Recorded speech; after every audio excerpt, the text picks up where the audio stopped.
Howdy, howdy, howdy. My name is Anachi Sasuke. Welcome back to Let's Read the SCP Foundation Wiki. In the last episode, I did try to record without wearing a headset, but this time I am wearing one because I found a USB hub last week. So, this one we're going to be reading whatever P-Shud 31 is, Animal Byproduct, the Cartographer's Guild, Possessed Virus, and Ultra Vulnerable Mammal. Doesn't seem like it's going to be a good episode for animals. So let's find out what P-Shud is. Is it a comic book? It is. That is not a comic book. It's Euclid, whatever it is. SCP-1360 is to be restrained within a humanoid containment cell at Site-19. The presence of 4 security personnel is required prior to entry. Restraints may not be removed unless specifically required for testing. For communication purposes, 1360 is to be provided with a pen and notebook. Description: SCP-1360 is an animate, fully articulated android. It stands at 1.83 meters tall and weighs 100 kilograms. 2 white PMMA circles, approximately 3 centimeters in diameter, represent the android's eyes. The body is composed of molded polycarbonate casings over an aluminum frame. These casings are covered in a black fabric of unknown substance, or composition, same thing, referred to as 1. This covering acts as a skin and has a universal thickness of 1 centimeter. The serial number 031 is woven into 1360's left arm in a red variant of 1.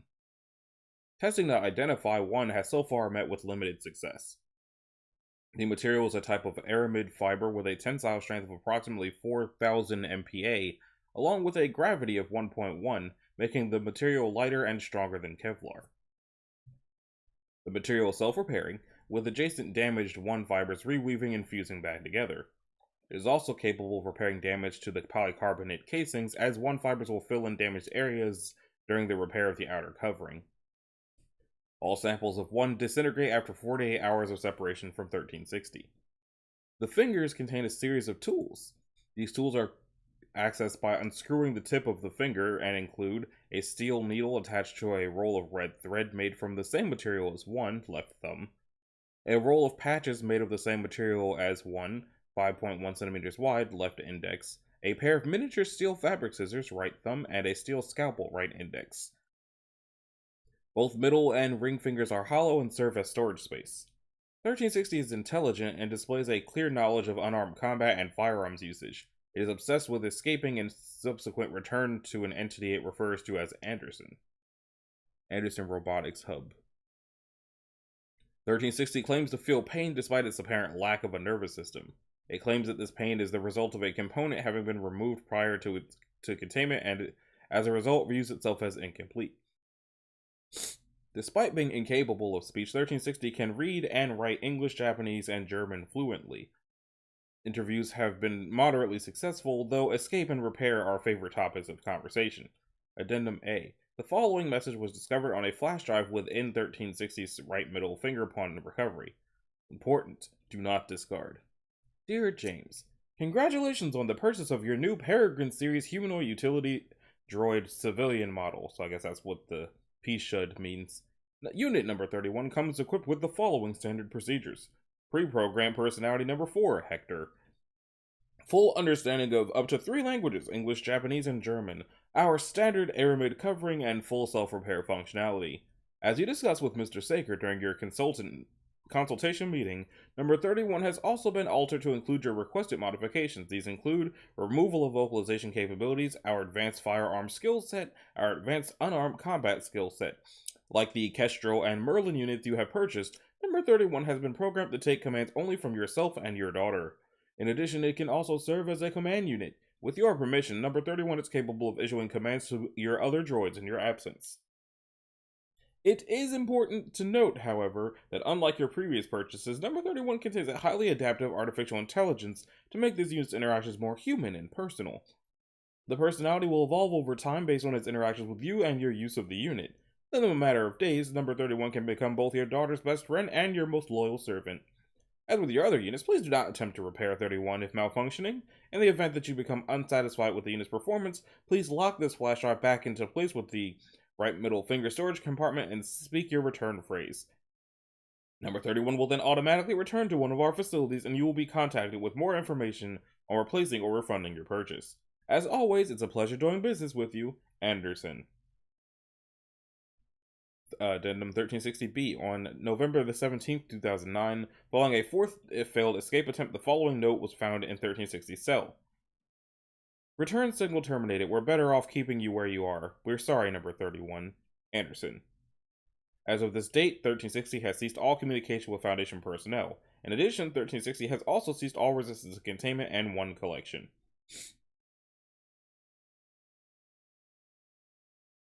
So it wasn't even hurting anybody. It was just trying to go back to its manufacturers. Why? It doesn't even say how they got it. Why do you have it? If it doesn't hurt people and all it wants to do is go back to its facility, why does the Foundation even have this? Why is it Euclid? That should be upgraded to safe since it's not trying to leave anymore. Animal byproduct.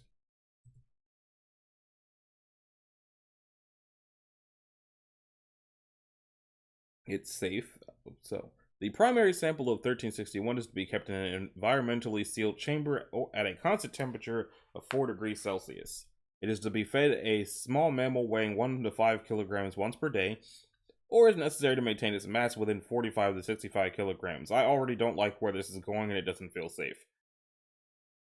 In the event that the primary sample's mass exceeds 107 kilograms, 50% of its mass is to be removed and destroyed by incineration.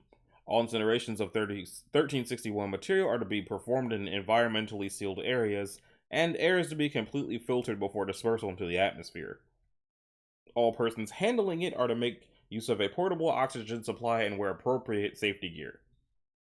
Secondary samples of 1361 may be produced as necessary for testing purposes, using disposable dudes for termination as seed material. All secondary samples are to be stored in a separate environment from the primary sample. Description: SCP-1361 is an amorphous mass of animal tissue, similar in appearance to mechanically separated meat. Tissue analysis indicates that 1361 contains DNA markers from 37 distinct species, including Bostars, which I feel like is bulls, Gallus gallus, Soscrapha, Felis catus, Canis lupus, so cats and dogs, living together, mass hysteria, Mesochrysetus auratus, Columba livia, and Homo sapiens sapiens, and that it consists primarily of muscular and connective tissue and fat. 1361 also contains high concentrations of ammonium hydroxide and is caustic to exposed flesh. It possesses no sensory organs or internal structure and demonstrates no indications of being intelligent or aware of its environment. Due to its lack of specialized organs, pieces of 1361 can be removed or reattached without any harm to the organism or the removed portion. SCP-1361 is capable of limited locomotion along flat surfaces by means of contracting and expanding itself. It has been observed to move at a constant rate of 1.3 meters per minute, irrespective of its current mass. Quantities of 1361 smaller than 5 kilograms do not demonstrate an inability to move. When not interfered with by outside stimuli, 1361 will move in a straight line until it encounters a barrier larger than its current height, at which point it will begin moving in a different direction. If it encounters any biological matter while traveling, it will attempt to form itself around it and engulf the object. Within 15 to 30 minutes of engulfing a biological object, it will digest it, and its mass and volume will increase by the mass and volume of the object engulfed. It has demonstrated an ability to digest any plant or animal matter introduced to it, including wood, clothing, hair, bones, and samples of organic SCP objects not known to be destructible by conventional means. So what you're saying is you threw it at the indestructible lizard. Non-organic material contained within the consumed object is not digested and remains within 1361 indefinitely. It does not excrete any waste after feeding. It loses mass at a rate of 1 kilogram per day and must consume at least that much to maintain its mass. If not fed, it will continue to lose weight until it is no longer capable of locomotion, at which point it will begin to spoil and grow mold. 1361 can be considered dead at this point and will no longer feed. Rate of decay and the corresponding requirement to feed increases dramatically if the temperature is above 20 degrees Celsius. If the mass exceeds 107 kilograms, it begins exuding a highly pleasant aroma described by disposable dudes upon accidental exposure as smelling better than a rare steak for crispy fried bacon and a wet expletive deleted all rolled into one. Humans and other carnivorous animals exposed to it in this state will experience a strong desire to approach and consume uncooked, regardless of the caustic damage to the hands, mouth, and throat by this process. Once eaten, the consumed matter will begin to engulf the subject from the inside, digesting and turning them into another instance of 1361 over the course of approximately 4 to 6 hours. Testing indicates that consuming approximately 0.5% of the subject's body weight in 1361 is necessary for the transformation to occur. However, individuals exposed to it and allowed to do so frequently consume far in excess of this amount, beyond the normal ability of an individual of their species. All secondary samples of 1361 produced in this manner behave identically to the primary sample, except that DNA markers from the individual consumed will now be present. 1361 remains in this state until its mass drops below 50 kilograms, either due to being consumed, due to pieces of it being removed, or due to loss of mass from not eating. Testing has indicated that the ability to digest a subject after being consumed is not limited to the periods when 1361 is emitting the scent described above, and that it persists after being cooked. The scent given off when 1361 is cooked has been described as more pleasant than its uncooked scent. Disposable dudes exposed to it have engaged in irrational behavior and physical violence in an attempt to gain access to samples of cooked 1361. So I guess it's safe because if they don't feed it, then it can't do anything? But also, this feels like one of the ones that they should just destroy and be done with it instead of hanging on to it, because, like, if y'all know you can destroy it, why do you still have it? It serves no purpose. You can't use it for interrogations, because all feeding it to other people is going to do is make more of them. Whatever. The Cartographers Guild is next. That one is Euclid for some reason. Special containment procedures. 1 square kilometer of Greenland, the whole country of Greenland, okay, has been designated as 1362's containment area.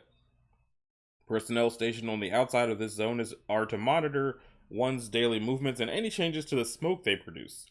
Security personnel are to turn back any trespassers, and signs warning of landmines have been placed in a 3-kilometer radius around it.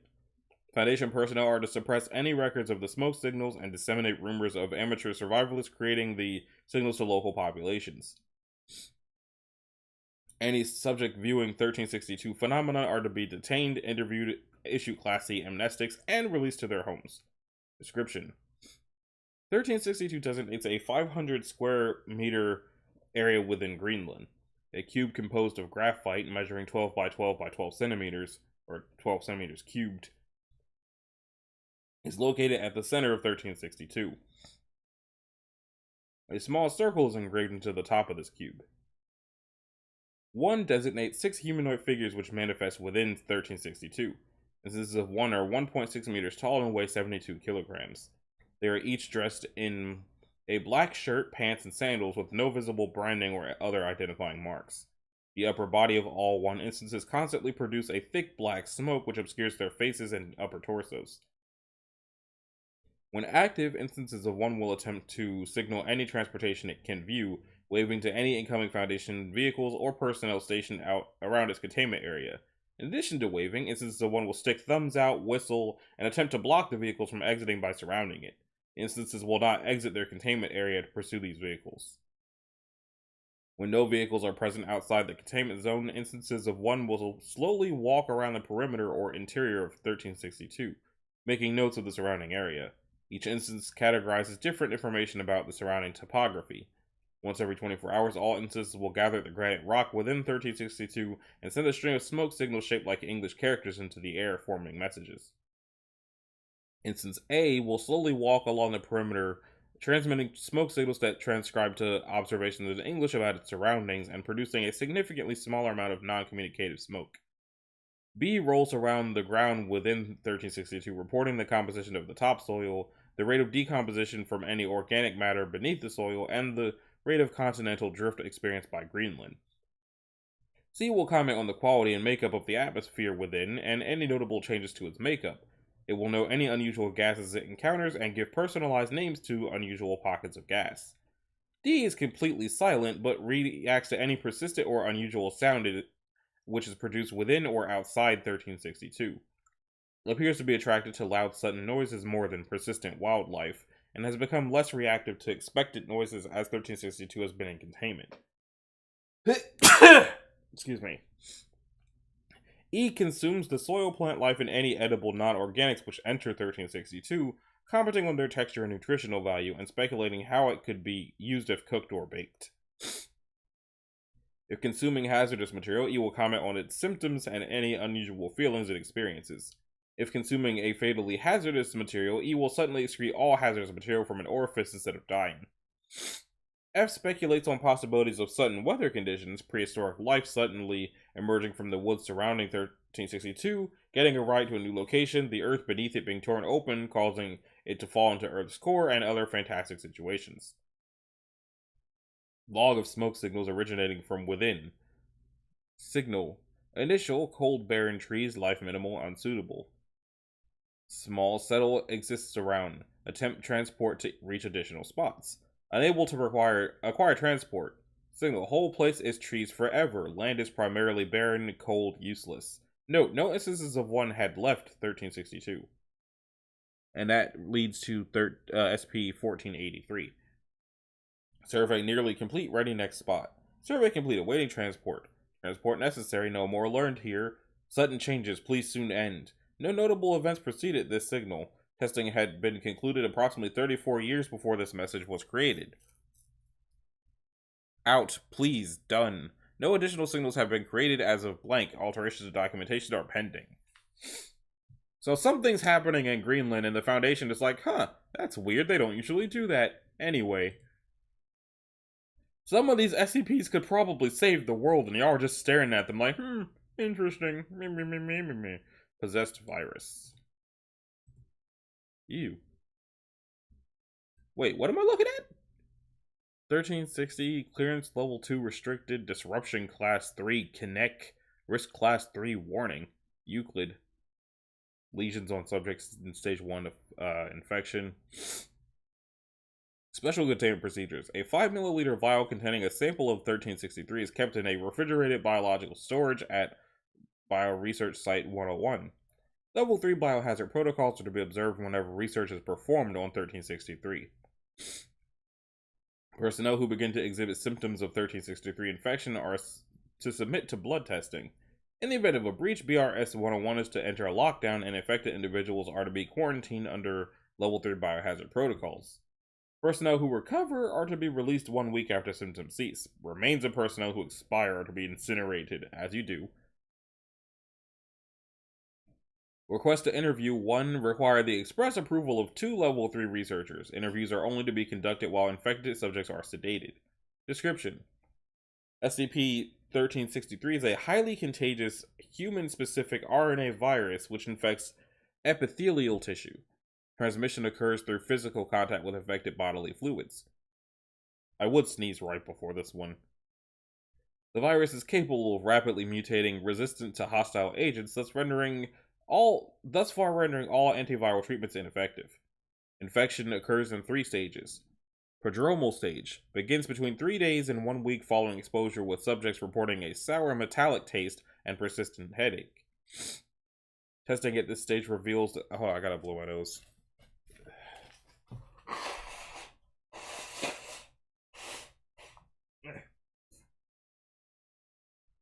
Sorry. Testing at this stage reveals 1363 present in the blood. Scrape-like skin lesions appear on the extremities through unknown means. This effect is reported to be painless, albeit unnerving. Sorry about the napkin noises. Chronic stage occurs between 2 and 3 weeks following exposure, with subjects developing severe and widespread arthritis, as well as anemia and a progressive suppression of the immune system. At this point, lesions will start to form coherent words and sentences which are controlled by 2 entities, collectively designated 1. It is possible to communicate with both entities by writing queries onto subjects, at which point lesions rapidly rearrange into responses. This rearrangement process is also painless, but has been shown to cause panic in subjects. Approximately 7% of subjects die of complications during this stage.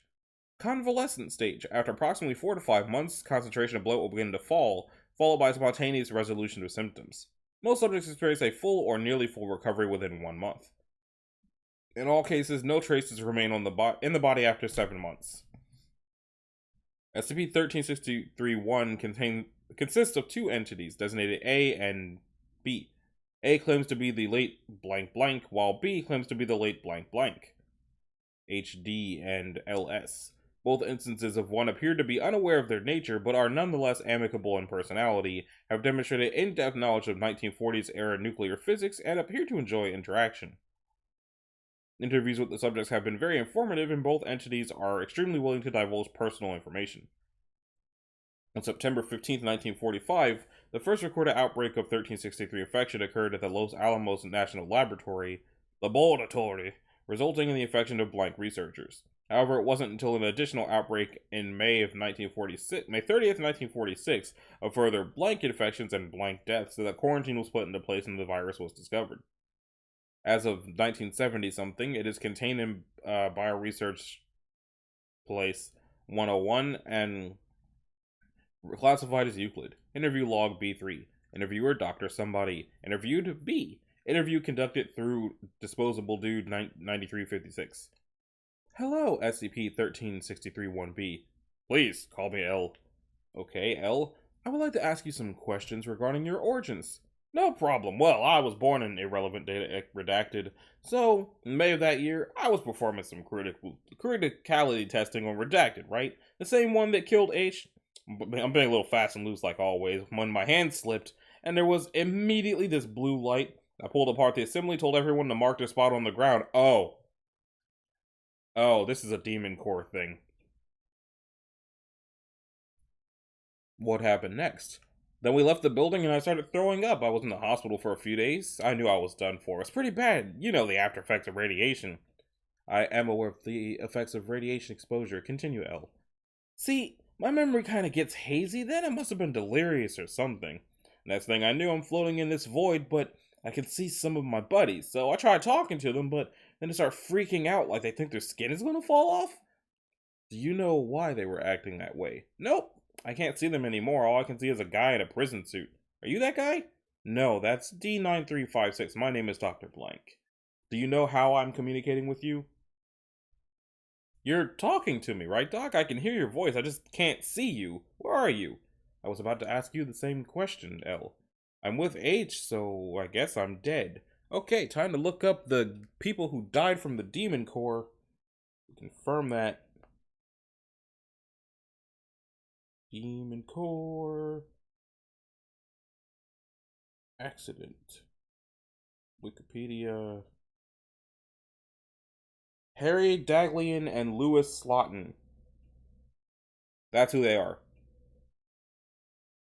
Let me just go check and see if that tracks. HD, Harry Daglia, LS, Lewis Slotin. Yep, Demon Core.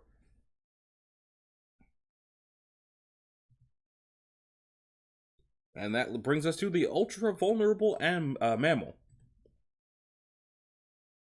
What am I looking at? It looks like a cross between a polar bear, a ferret, and the bloodborne boss dogs that I can't remember the name of, but they were the cause of that horrible meme on TikTok for a while. You know what? Do it for you. Those things. I'm drawing a blank on what they're actually called, but that's how I process them now, unfortunately. Anyway, it seems to be safe. At this time, there's no means of keeping 1364 completely safe, and methods are currently being researched into the minimization of damage dealt to it. It should be contained within two interconnected 10 by 10 by 5 meter chambers with 40 centimeter padded impact-resistant polymer lining on all inside surfaces. The area should remain completely devoid of light and external sound. Their containment chambers should be kept completely empty to ensure 1364 remains docile and healthy. Any observation of damage taken by 1364 or any signs of pain should be dealt with promptly with any resources available to aid in minimizing damage. One cell is to be kept at temperature 20 degrees Celsius at all times. The cell opposite is to be kept at 30 degrees Celsius. The chamber should be positioned in such a way to provide easy access between each for 1364. Personnel are forbidden to interact with it in any way save for manipulation of a projector using shadows to depict calming situations on the wall of the containment chamber. A Foundation-issued audio CD entitled Nature Sounds is to be kept on constant playback within the cell at a volume of 10 decibels, looping alongside playback similar to Shepard tones. The chamber itself is to be filtered for contaminants on a low cycle each hour.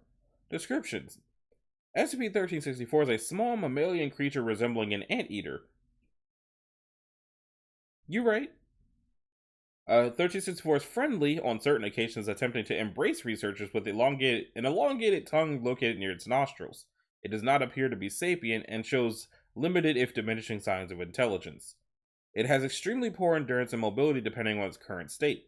The physical form remains relatively static when unexposed to a significant amount of stimulus. However, the creature grows increasingly vulnerable to even the most negligible of stimulus with prolonged exposure. The subject seems to respond normally to a stimulus on the first exposure, but repeated stimulus is exponentially more harmful. Despite the presence of a digestive system, 1364 does not seem to require sustenance. Testing reveals that the creature, in fact, fares far better without it, as the process of mastication, swallowing, digestion, and defecation results in significant bodily stress. The cause of its extreme vulnerability has not yet been discovered, as the body shows no specific physical anomalies.